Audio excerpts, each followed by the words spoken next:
role of technical director is one of the most important in the studio. Your main goals are to effectively and quickly switch between scenes, follow the directions set by your director, and finally, understanding the technicality of the show and how to make it look and flow the best it can. Now, how do we do that? The first step is to turn on the power button under the table. It should turn blue. Now, you want to turn on the button next to the Blackmagic switcher, which should be red.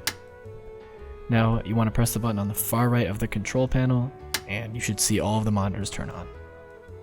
As all of them power on, you want to put on your headset and make sure you're on the right channel and communicate with your fellow studio and floor people.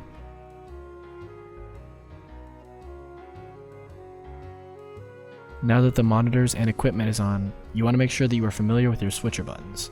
As you can see on the screen, there are many different buttons you can press, but the most you'll ever be using is the preview and the cut, and maybe even the T-bar. Now you want to find out how to cut and fade between scenes. The top row is what's being shown on the current screen, and the bottom is what is the preview. Think of it like a cue for your next scene. And then the T-bar is just something you can move to change the speed of your transition. And now that you are more familiar with your switcher, communicate with your director and get ready to start the show.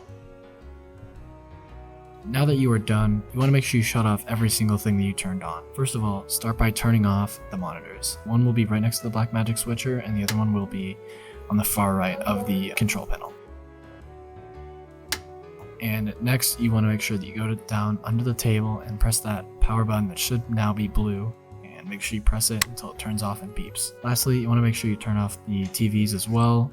With the remote, it should be in the top right of the remote and it should be in green.